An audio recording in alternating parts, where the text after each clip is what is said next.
साधक भाई का प्रश्न है कि आप बार बार कहते हैं कि श्रद्धा और विश्वास के साथ नाम जप करने से जीवन बदल जाता है। श्रद्धा और विश्वास का नाम जप में होना कितना जरूरी है? जय श्री हरि। पूज्य गुरुदेव के चरणों में बारंबार प्रणाम। श्रद्धा और विश्वास, यकीन, भरोसा ऐसा शब्द है जो यदि जीवन में आ जाए, जिस किसी के प्रति आ जाए, उसके होने मात्र से साधक को, जीव को, व्यक्ति को एक अलग ही अपने आप में ऊर्जा का भंडार मिल जाता है। और यही भरोसा जब साधक प्रभु पर करता है, प्रभु की कृपा पर करता है, तो निश्चय ही साधक का जीवन बदल जाता है। आइए एक छोटी सी कहानी सुनते हैं और भरोसे की शक्ति को, विश्वास की ताकत को जानते हैं कि जीव जब भगवान पर विश्वास करता है, प्रभु की कृपा पर जब उसे भरोसा होता है, तब उसे अपने प्रतिकूल लगने वाली चीज़ें भी कैसे अनुकूल बन जाती है। अंत में किस प्रकार उसका भला हो जाता है। कहानी बहुत समय पूर्व की है, भगवान की कृपा के भरोसे की है। यह आध्यात्मिक कहानी साधकों के जीवन को पुष्ट करने वाली है। भक्ति के लिए, साधना के लिए, नाम जप के लिए, प्रभु की कृपा पर आश्रित होने के लिए निश्चय ही एक नवीन ऊर्जा को प्रसारित करने वाली है। बाबा तुलसी कहते थे, एक भरोसो एक बल, एक आस विश्वास, स्वाति सलिल रघुनाथ जस, चातक तुलसीदास। ऐसा भरोसा केवल और केवल प्रभु पर। एक राजा था, उनके मंत्री रघुनाथ जी के अनन्य भक्त।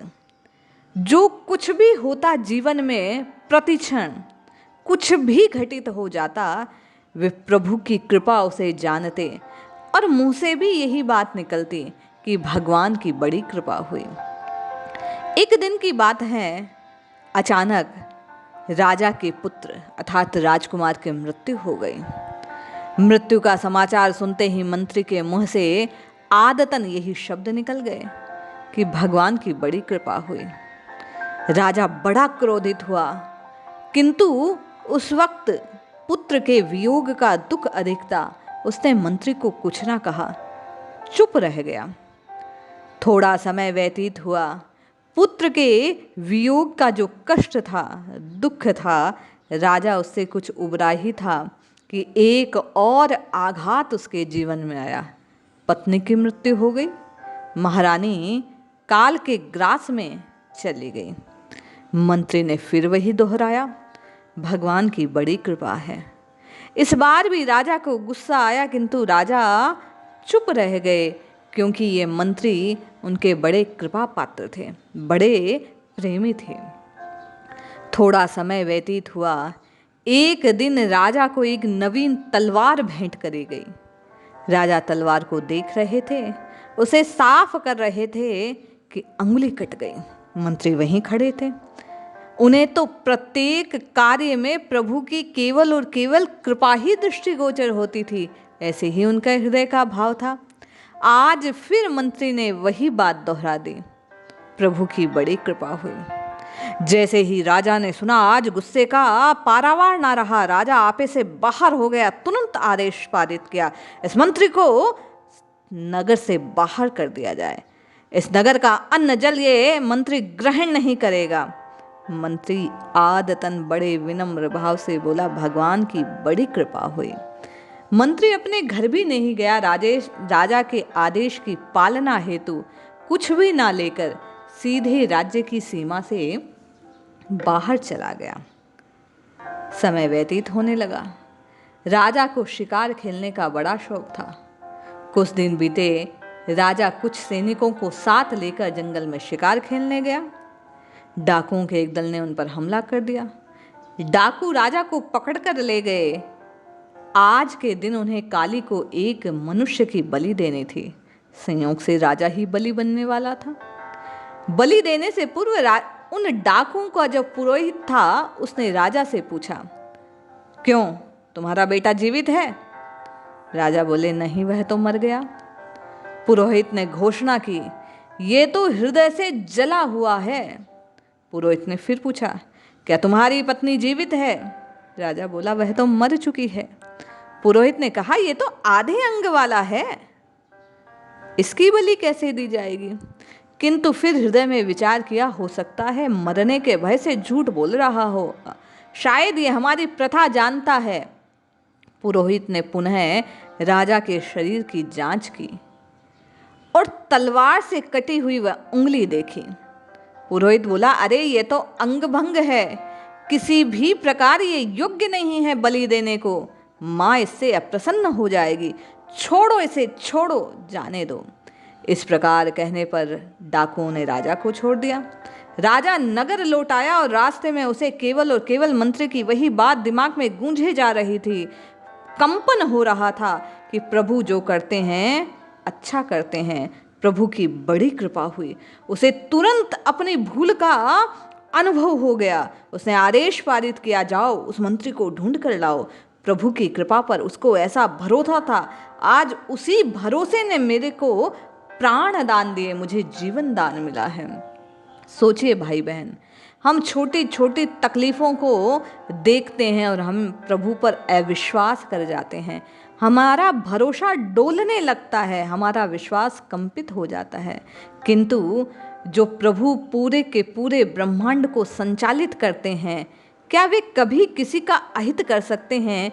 वे करुणा निधान हैं, दीन बंधु है, केवल और केवल जीव के कल्याण का ही कार्य करते हैं। तभी कलिकाल में इतने दोष होने के बाद भी नाम रूपी एक अभूज, एक अमोघ अस्त्र हम सब के हाथ में पकड़ा दिया कि नाम जपो और कल्याण निश्चित है। इसलिए श्रद्धा और विश्वास के साथ, जैसे उस मंत्री ने कहा कि भगवान बड़े कृपा करते हैं, सोचिए यदि वो मंत्री राजा के साथ होता, राजा उसे नगर से बाहर ना निकालते तो उसे कोई चोट नहीं लगी थी, उसकी कोई पत्नी और पुत्र मरे नहीं थे, उसकी पूरा शरीर बिल्कुल स्वस्थ था। राजा के स्थान पर, क्योंकि वह तो साथ जाता, उसे भी पकड़ा जाता और पकड़ने पर वे डाकू उसकी बलि दे देते। जब राजा ने उसे बुलाया और कहा तो वह कहने लगा, प्रभु की बड़ी कृपा है। राजा ने फिर पूछा, इसमें क्या कृपा हुई, तुम इतने दिन से परेशान हुए? बोले, राजन, आपके साथ होता तो आपके स्थान पर मैं मारा जाता। प्रभु ने कितनी कृपा की, आपके माध्यम से मुझे आपसे दूर कर दिया। यही बात यदि हम धारण कर लें और नाम का सहारा ले लें, हमारा प्रत्येक कष्ट स्वतः दूर हो जाएगा, केवल और केवल नाम के सहारे से। नाम ब्रह्मास्त्र है और ये काम करता है विश्वास की शक्ति से, श्रद्धा की शक्ति से, आश्रय की शक्ति से। जब साधक भाई बहन प्रभु, केवल और केवल प्रभु के चरणों का आश्रय ले लेंगे, प्रत्येक कार्य में हृदय से, कहने मात्र को नहीं, हृदय से हम ये भाव ग्रहण करेंगे कि हमें जो कुछ मिला, हमारी जो परिस्थितियां हैं, वो केवल और केवल प्रभु की कृपा है, इसमें अच्छा ही छिपा है।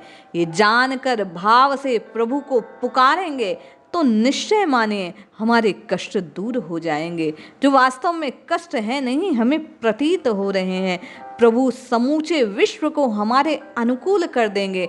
हमारा समृद्धि का मार्ग खुल जाएगा, हमारे रोग दूर हो जाएंगे, हमारी मानसिक पीड़ाएं समाप्त हो जाएगी, हमारी धन की कमी दूर हो जाएगी, हमारा भला ही भला हो जाएगा, केवल और केवल हरि के नाम का आश्रय लेने का।